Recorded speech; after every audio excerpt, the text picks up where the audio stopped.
Welcome back, Mathcounts friends. This is part 3 of the 2026 State Sprint, and I'm joined by my son Kenton. We're going to go through the 10 hardest problems, and some of them were very hard. So buckle up and let's jump in. Alright, problem 21. This one says 6 students are seated in a single row of seats with an aisle at each end. Okay, so I'm just going to draw these 6 seats, and then there's an aisle out here, aisle out here. The students leave their seats one at a time in random order. What is the probability that each student is able to move to one of the aisles without having to cross over another seated student? Express your answer as a common fraction. Okay, so the way that I think makes sense to approach this is to break it down into some independent events. So there's the first student leaving. You've got all the seats filled when the first student leaves. And in order for a student to not have to cross over another student, it's going to have to be one of these outer students. So that's 2 out of 6 is the probability that that's going to happen in the first step. And then once one of those students leaves, you now have 5 in a row. Whether you take off this one or you take off this one, you just have 5 in a row now. And so, you can just imagine, or, to pick whichever one you want to get rid of. And now you've got the 2 on the ends, and you're going to have to pick one of those 2 out of 5 now in order for us to still not be crossing over someone. So we're going to multiply these independent events. 2 out of 6, 2 out of 5, then it'll be 2 out of 4, and then it'll be 2 out of 3. And once you get down to 2 people, you can put 2 out of 2, but that's just 1. It doesn't matter which of those 2 people leave. And then in the last step, 1 out of 1 basically.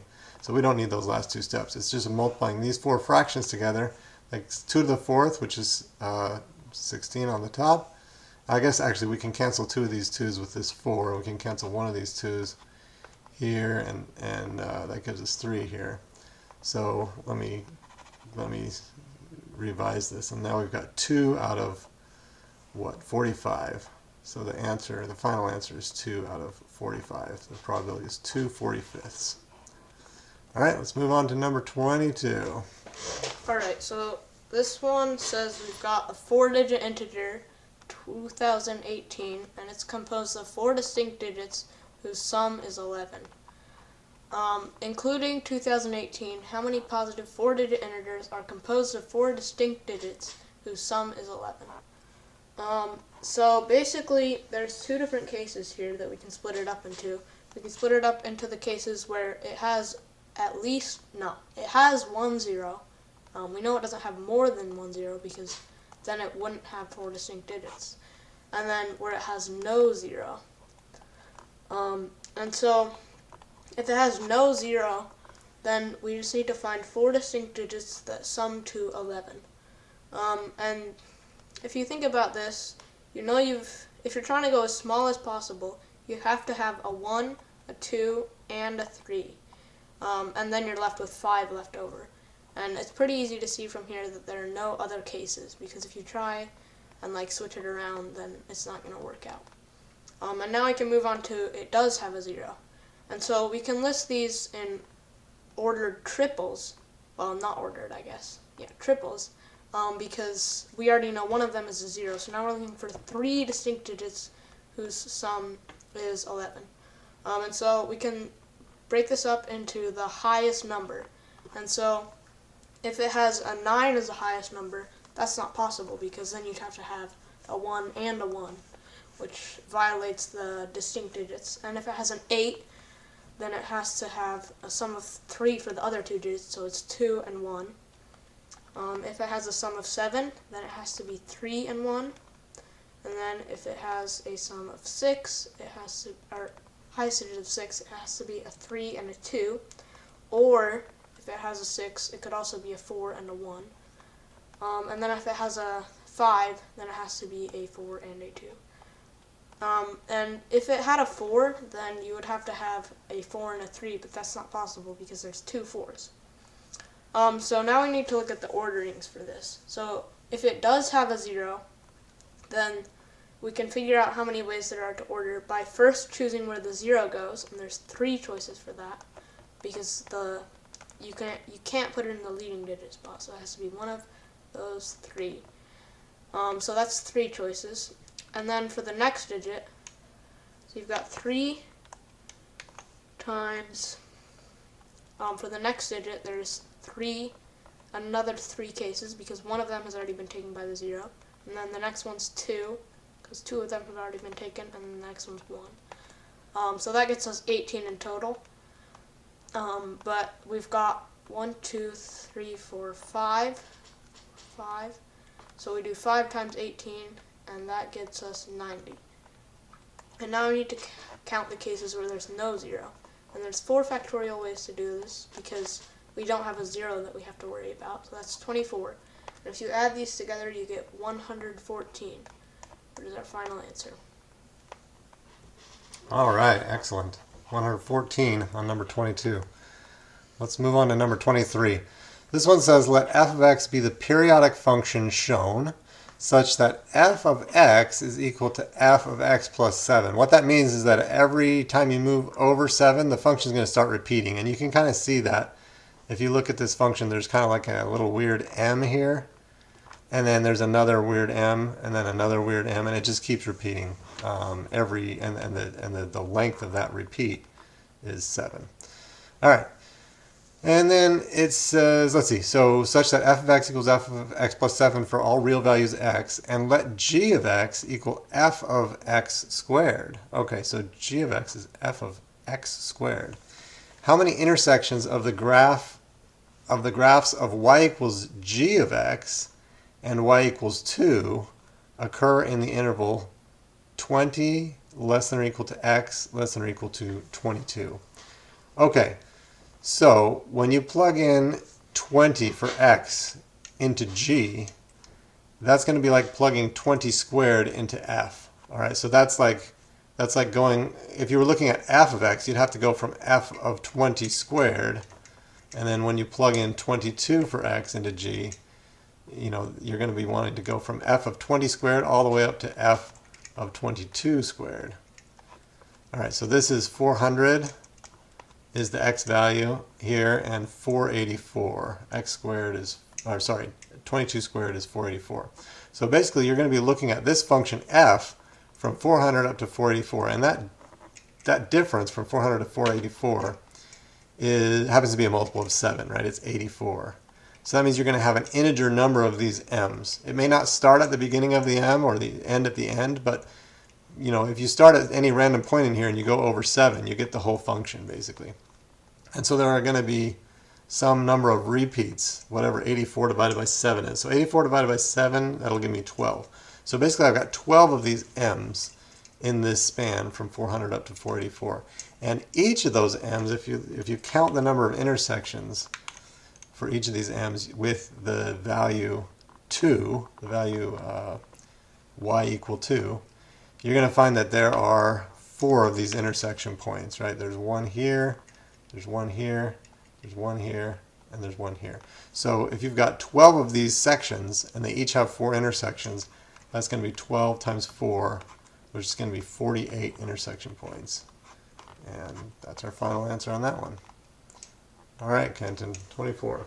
Okay, so this one says, in a certain sequence, a of 0 equals 20, and a of n is equal to the square root of a of n minus 1 squared plus 1 for any positive integer n. And so it's looking for the value of a of 500. And so it's going to take a while if we want to just go through this step by step. But there's a little bit of a shortcut. So for me, I like to define another sequence, b of n, and b of n is equal to a of n, in parentheses, squared. So yeah, so we've got open parentheses a of n squared. So that's helpful because if you look at it, b of n turns out to just be a of n minus 1 squared, which is the same thing as b of n minus 1, plus 1. So now we know what b of 0 is. It's just a of 0 squared, so it's 400. And then if we go all the way up, adding 1 each time, all the way up to b of 500, then we get up to 900. And so we can just take the square root of that to get back to a of n, and that gives us 30. And we know It's 30 because we're taking the positive square root. So that's our final answer. Okay, great. So we got 30 for that one. Let's move on to 25. Andrea has a deck of 50 cards consisting of 10 cards numbered 1 through 10. Okay, in each of 5 distinct colors. She randomly draws 5 cards from this deck and without looking shows all 5 cards to Oscar. Oscar then tells Andrea that exactly 3 of the 5 cards are blue and exactly 2 of the 5 cards show the number 5. How many distinct unordered combinations of 5 cards drawn from the deck how many distinct unordered combinations of 5 cards drawn from the deck consistent with Oscar's statements do not contain the blue 5? Okay, so I like to think about this as you could lay out all these cards in kind of a rectangle where you put the 5 different colors on 5 different rows. So you got 5 different rows here, and each row has 10 cards. So the 10 cards would be numbered 1, 2, 3, all the way up to 10. And then the different colors, I don't know, there's maybe green and blue and red or whatever they are, yellow and orange. Does it give us? I don't think it gives us, but there's 5 different colors. One of the colors is blue. And so after she shows these, she picks 5 random cards without, five cards, and she shows them to Oscar, and Oscar says, 3 of them are blue. Okay, so we could kind of draw the blue row here. Maybe I should draw it in blue. How about that? Let's draw it in blue. So there's the blue row right here. And 3 of the cards are in this row, right? And then she also says, or he also says, Oscar also says that 2 of the cards show the number 5. Okay, so the number 5 is going to be somewhere here, right? There's going to be 5 cards, 5 different colors that all have the number 5. So 2 of them are in the yellow rectangle and 3 of them are in the blue rectangle. But the question asks how many do not contain the blue 5. The blue 5 is where these two intersect. So they don't contain this. So there's 3 in the blue rectangle, not in this intersection, and then there's 2 in the yellow, not in this intersection. So how many different ways, how many different unordered combinations are there that satisfy that? So you can just think, okay, well, we've got 9 cards in this blue rectangle, we're choosing 3 of them. So that's 9, choose 3. And then also in the yellow rectangle, you've got 4 cards, right? Because there were 5 colors, but you've got rid of one of them. So you got 4, choose 2. And then, you can just multiply those 2 together because any set of blue cards can be paired with any set of 5s. So let's see. This will be 9 times 8 times 7 over 6, which is 3 factorial. And that'll be 9 choose 3. And then 4 choose 2 will just be 4 times 3 over 2. So this is actually 6, right? 4 times 3 over 2 is this whole thing is 6, and we can cancel it with, we can cancel it with that 6, and now we just have 9 times 8 times 7. So yeah, you just multiply that out, and you get 504. And that is our final answer. All right, let's take a look at this one. Okay, so this one says square ABCD with side length 4 inches is inscribed in a circle. Let M and N be the midpoints of minor arcs A, B, and CD, respectively. What is the value of AM times AN? So we can draw in those segments AM and AN. And so we know these are the midpoints of the arcs. So if we connect them, if we make MN, then that is basically just a diameter. And that means the angle NAM is a right angle, which means we've got a right triangle in there. So we can look at that. And now from here we can start trying to figure out the lengths. So we know the side length of the square is 4. So if we draw in a radius, so we can draw the center, and then draw a radius from, somewhere, it doesn't matter.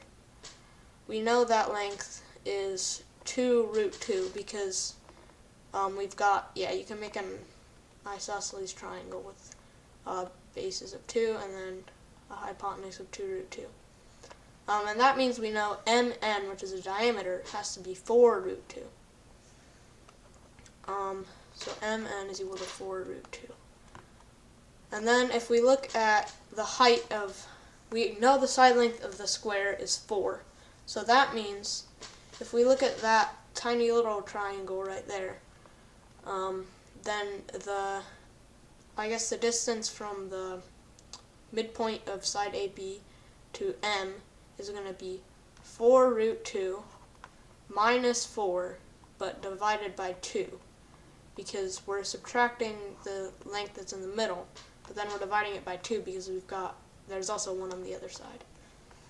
So now we've got that length, and now it's pretty easy to figure out because we know that length is 2, so we've got 2 root 2 minus 2 and 2.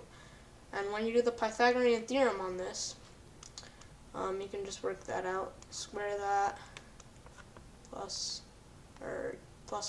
4, and then you can take the square root of that. And so, let's see, you get 8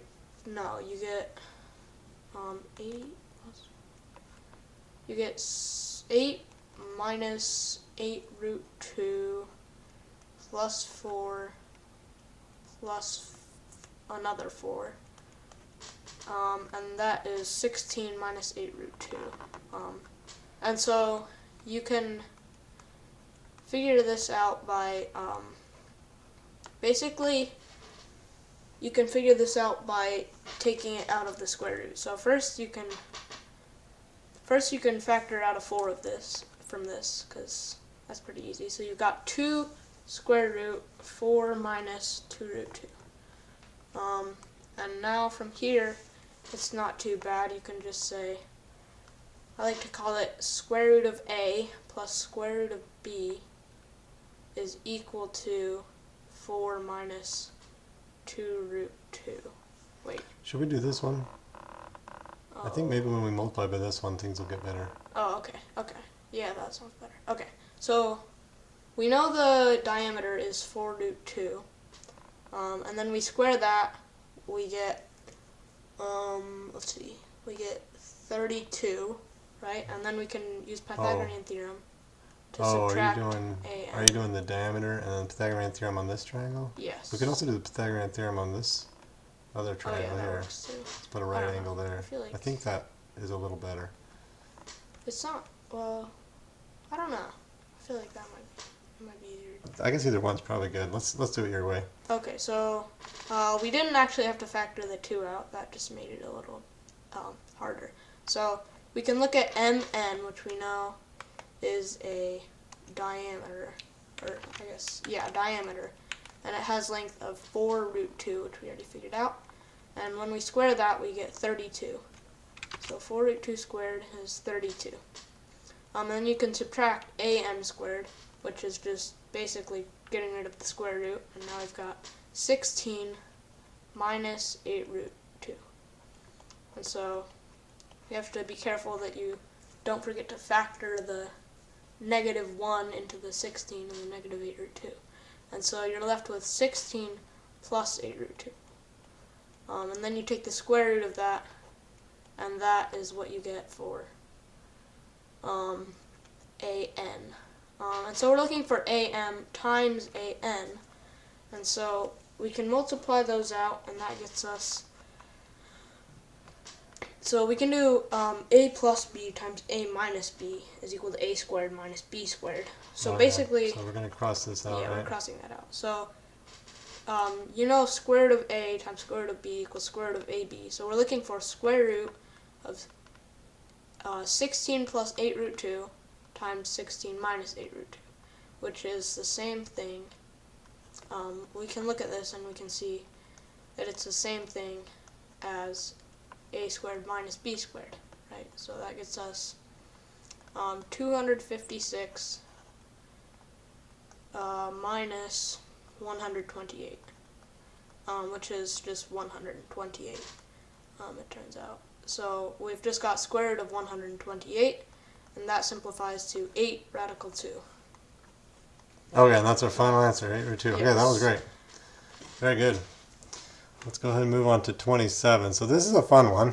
I want to point out, actually, that I saw this problem posted by a guy named Andy. You may have seen him on various social media platforms.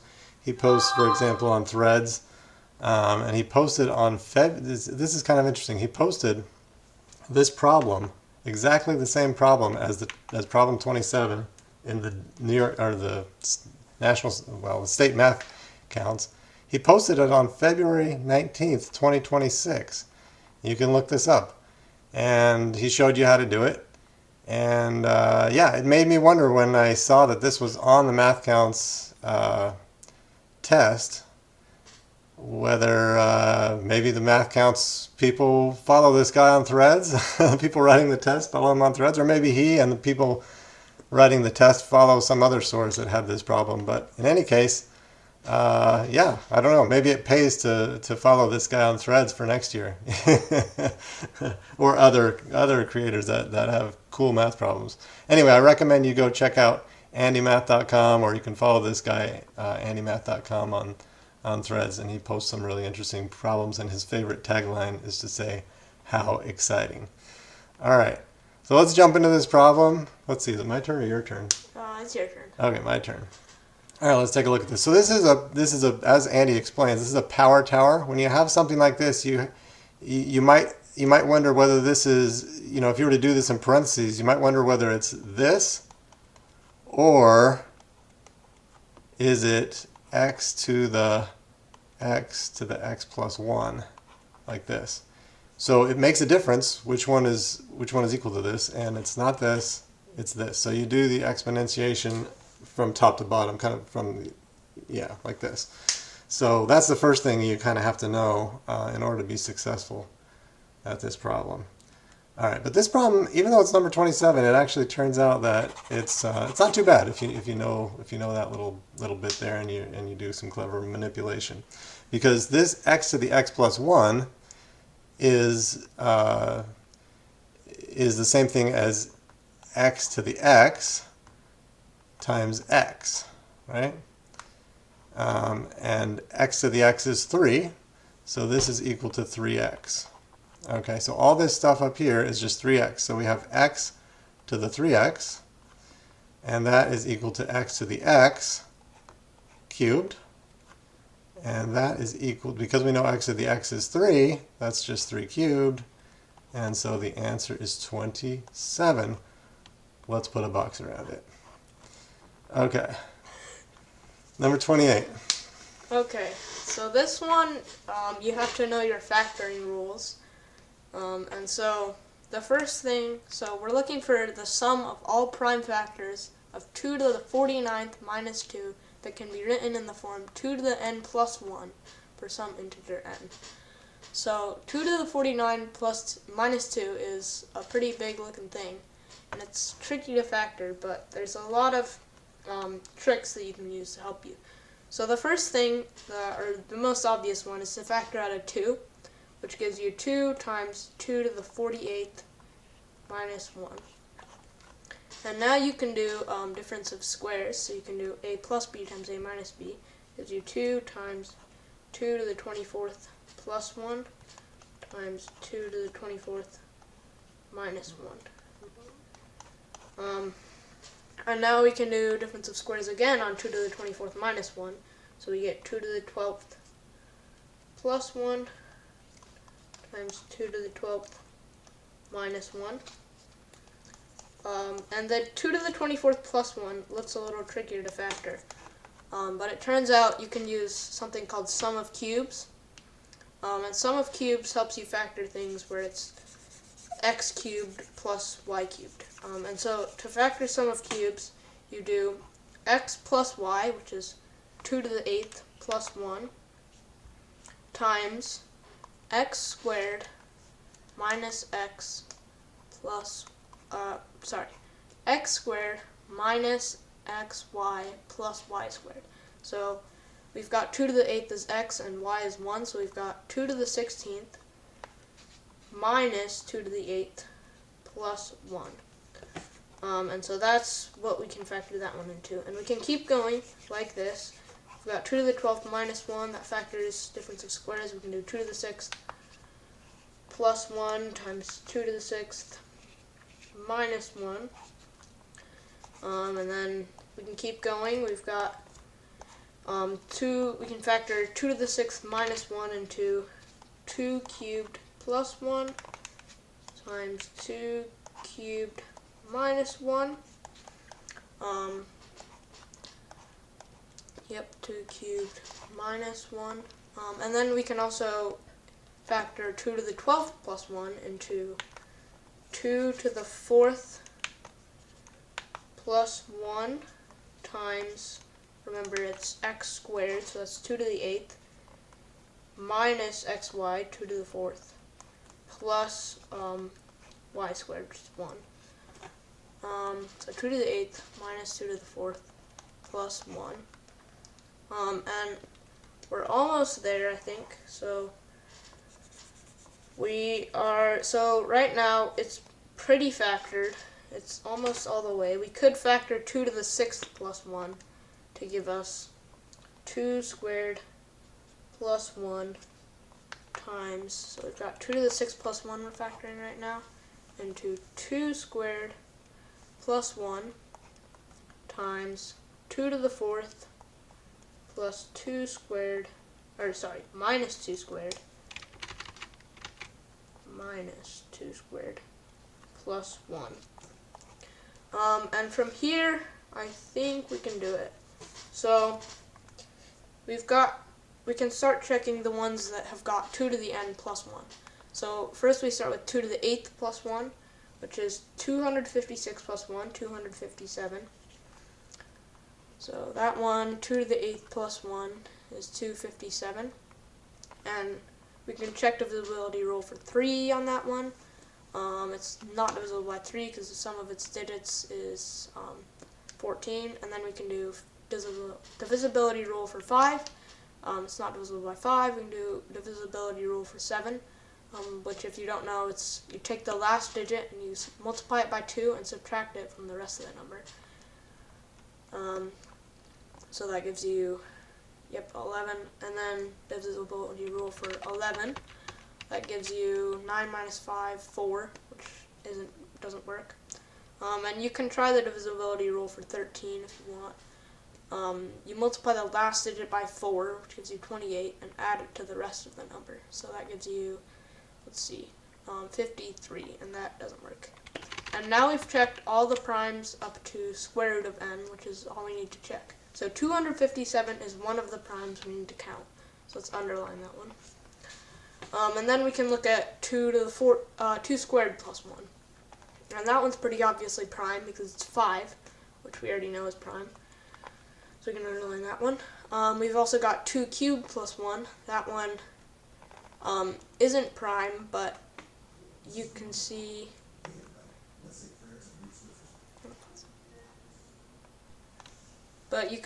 this can be factored into 3 and 3, and 3 is 2 plus 1, so 2 to the 1 plus 1, which is 1, so we can underline 3. And then we've also got 2 to the 4th plus 1 over here. So that one is 17, and 17 is prime, and so this looks like all, but there's actually one more.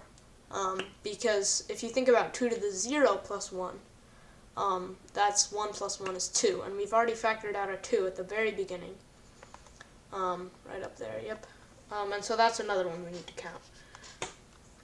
And so I believe this is all the ones we need to count. So we add these up, we've got 257 plus 5 plus 17 plus 3 plus 2. 257 plus 5 plus 17 plus 3 plus 2. 284. And 284 is our final answer. Okay, that was a tough one. I'm glad I wasn't doing that one. I'll put a box around it. 284. Alright, we got 2 more to go.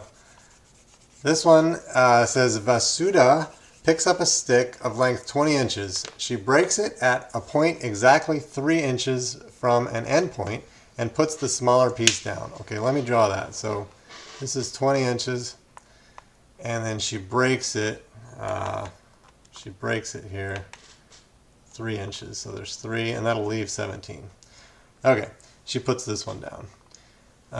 She then selects two random points on the larger piece, that's the 17 piece, and breaks the piece at those 2 points. Okay, so she breaks this one into 3 pieces. What is the probability that the 4 pieces she creates can form the side lengths of a quadrilateral? Express your answer as a common fraction. Okay, so you're probably familiar with the concept here, which is that if one of the side lengths is more than half the total is 20. If one of the side lengths is greater than half of that, greater than or equal to half of that, which is 10, then you're not going to be able to form a quadrilateral because the other 3 side lengths, no matter what they are, no matter how you put them together, they're not going to be able to reach from one side of this big one all the way to the other side of that big one. They just don't reach that far. Because if this is greater than or equal to 10, that means the sum of these is less than or equal to 10, which means, well, I guess if they're equal, you'll be able to reach barely, but it won't be a quadrilateral. It'll just be a straight line. So basically what we're trying to figure out is what is the probability that when she breaks this one that's 17 into 3 pieces, none of those 3 pieces is bigger than or equal to 10. We already know this piece is not bigger than or equal to 10, so we just need to worry about those other 3. And the one way to do this is to kind of think about a geometric probability. So we can put the breakpoint, we can put the first and second breakpoints on kind of a coordinate axis. Okay, so let's say the first breakpoint is along, the distance is along this axis, and then the second breakpoint. So I'm going to say the second breakpoint distance from the left edge. So you've got the first breakpoint somewhere here, that's this distance, and then the second breakpoint somewhere here. So that's the first and the second. We'll say the first is the lower number, and then the second is the higher number. So the first breakpoint is going to be somewhere between 0 and 17, obviously, because 17 is the length of this long piece. And then the second breakpoint is also going to be between 0 and 17.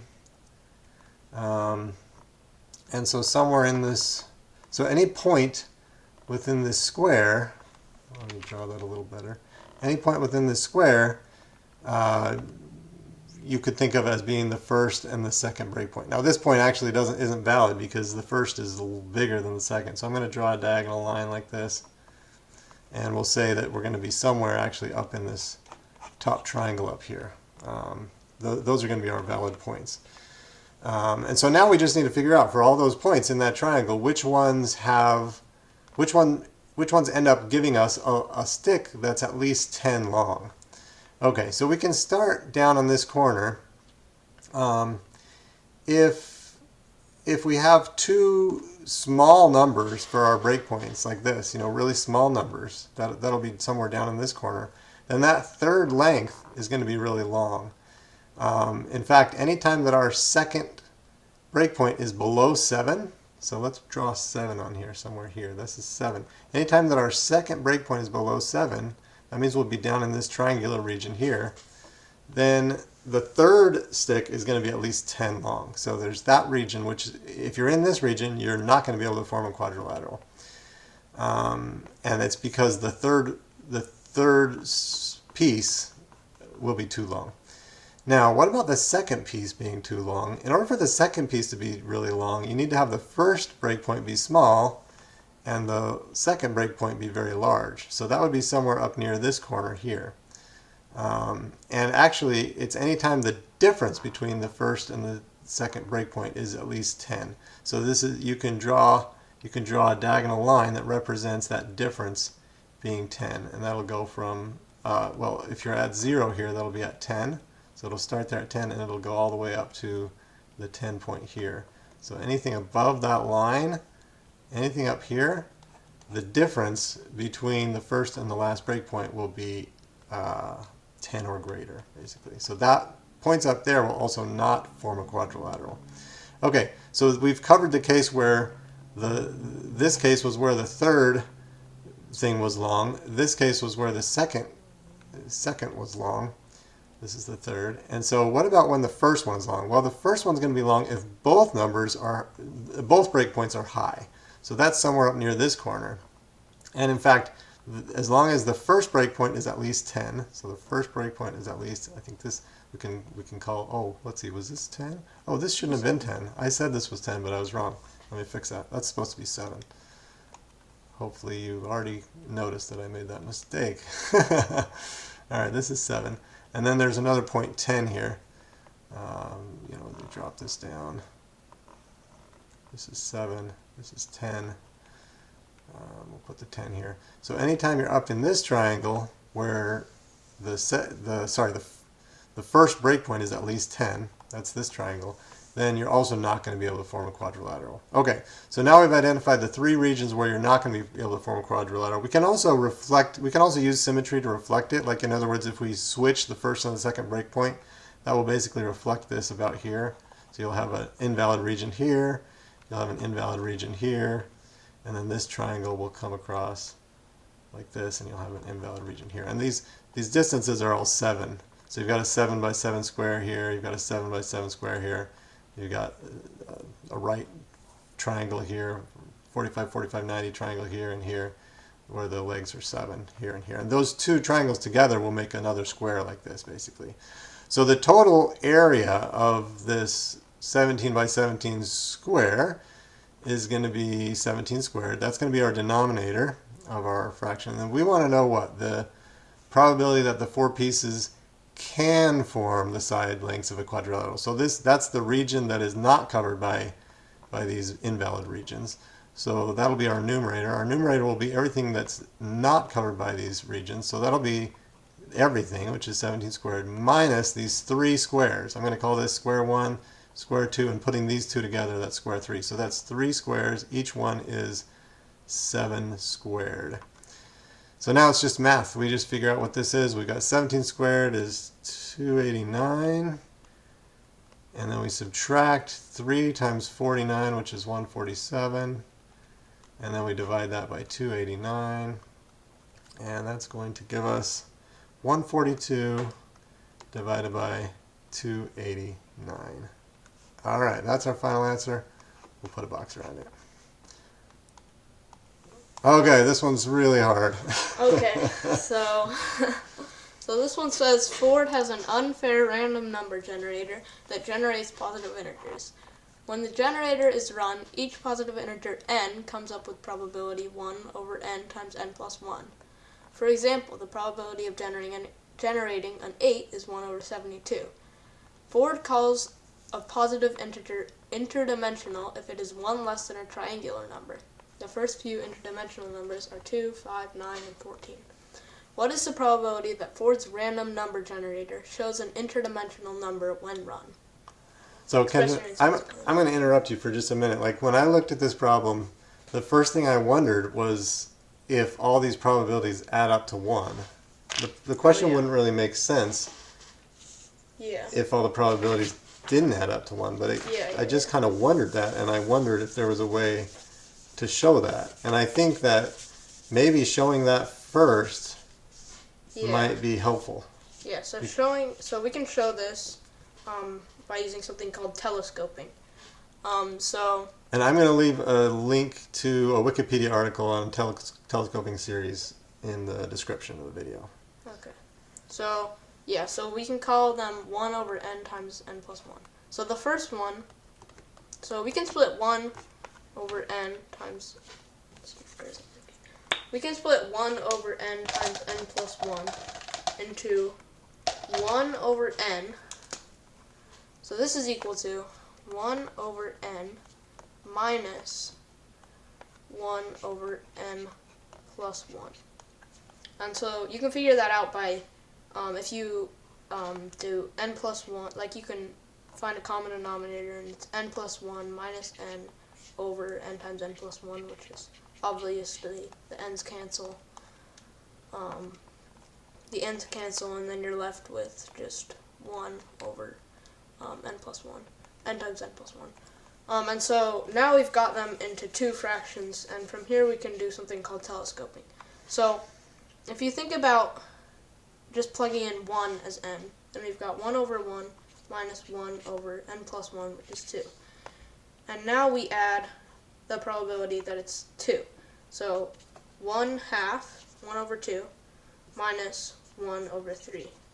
And then we do 3 plus 1 over 3 minus 1 over 4. And you might start to realize a pattern here. The 1/2s, there's two 1/2s. There's a negative 1/2 and a positive 1/2, and these two cancel. And then there's also a negative 1/3 and a positive 1/3, and these two cancel. And a negative 1/4 and a positive 1/4. And since this goes on to infinity, then they're just going to keep canceling, and we're going to be left with only the first term, which is 1 over 1. So that proves that the probability of getting an integer is 1 over 1. Okay, awesome. So I wanted to bring that up just because we're going to use this telescoping idea. It's going to be a little harder than that one, but we're going to use this telescoping idea in the problem. Okay. Okay, so the way to do this is to come up with the k plus 1 triangle number. So if we look at the k plus 1th triangle number, the way for generating triangle numbers is by doing n times n plus 1.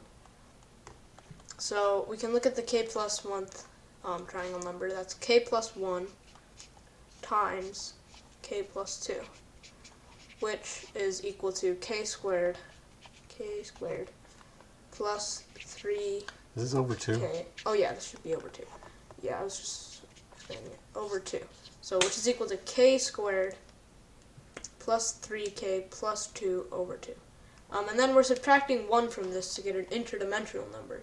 And we could have gone with the kth triangular number, but it's a lot trickier because that would mean that the first interdimensional number would be 0, which definitely isn't it generates positive integers, so that's actually not the kth interdimensional number. It's the k minus 1 triangular number. So we're looking at the k plus 1 interdimensional number.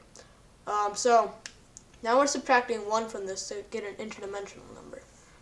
Okay, so we subtract 1 to get an interdimensional. Okay. Yeah. So we're subtract subtracting 1, which is also 2 over 2. And that's just this part. Yeah, that's that part. So it cancels to become k times k plus 3 over 2. And this is the formula for generating. So yeah, we've got k squared plus 3k over 2, which is equal to k times k plus 3 over 2. And this is the formula for generating the kth interdimensional number. Okay, so we can erase everything other than that. This is the kth. It's the kth interdimensional number. Okay. So we can erase everything else? Oopsies, not everything else.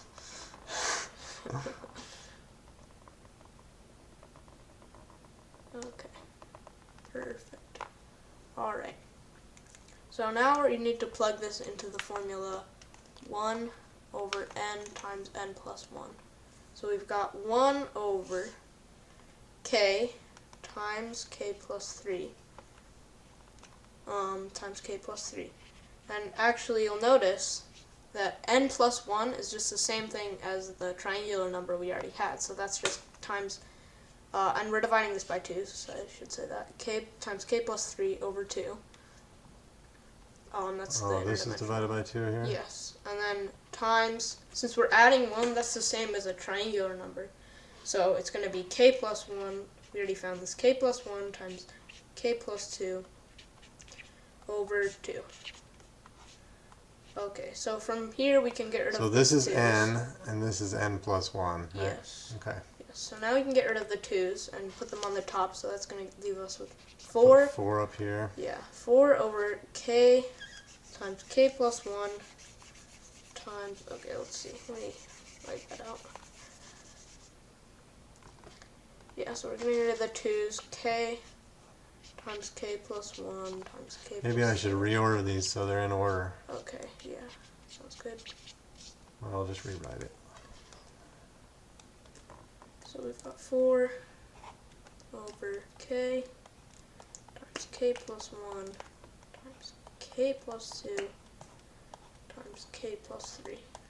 Alright, now we can do telescoping on this to come up with what we want. So the way to do telescoping is to break it down into two fractions. Do we need this anymore? Okay, Oh, we don't need that anymore. Yeah, we're done.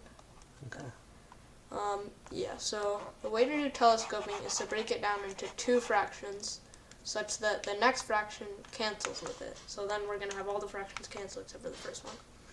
So we can break it up into 4.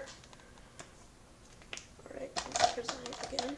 4 over k times k plus 1 times k plus 2 minus 4 over k plus 1 times k plus 2 times k plus 3. And we can see if we subtract this out, we multiply one side by k plus 3 and the other side by k plus 1, and then, so we've got, if we expand that out, we find a common denominator. So yeah, we multiply that by k plus 3. Yep, k plus 3, and then we multiply that by k.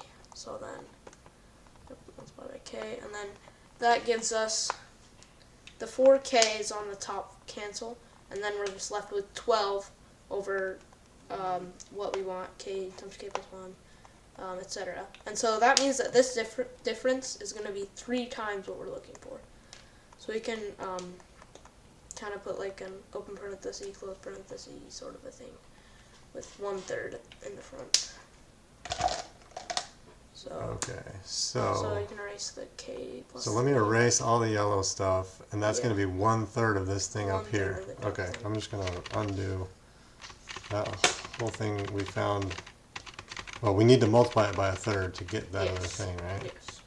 So I take this and I multiply this whole thing by 1/3. Yep. That's going to equal this thing up here. Yes. And so now we've got what we want, and we can tell this because, for example, if we plugged in 1, the first k triangular number, we get 4 over 1 times 2 times 3. That's 2/3 minus 4 over 2 times 3 times 4. And then remember, the 2 times 3 times 4 over 2 times 3 times 4 is going to cancel with 4 over 2 times 3 times 4 in the next, the second interdimensional number. So now what we have is we have 1/3, and all we need to do is plug in 1 for 4 over k times k plus 1 times k plus 2. And that should give us our answer. So we've got 1/3 times 4 over 1 times 2 times 3, which is 6. And then we multiply this out, we get, so if you subtract the 2 times 3 times 4, then you add in, then after that you add in another 4 over 2 times 3 times 4. Yeah, 4 over 2 times 3 times 4. And then from here we can see that it's just going to, basically all of the terms are going to cancel, except for the first term. Okay, so this is going to cancel with that. this. Let me do that in another color. Okay. So this term is going to cancel with this term. Yep. They both have a 1/3. They both have 1/3. Yep. So those are canceling out. And then this one is going to cancel out with the first one and the next one. Yes. So that's going to cancel. And it's going to go forever. Yes. It's going to go forever. So, and so yeah. all we're left with is this thing here. Yeah. And so we can calculate that. That's just 4 over 6, which is 2/3, times 1/3 is 2/9. Which is our 2/9.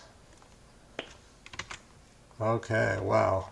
That was a really tough one. I think they've kind of put those problems on there just so that nobody gets a perfect score no matter how good they are. And yeah, probably nobody has time to really figure out that last problem.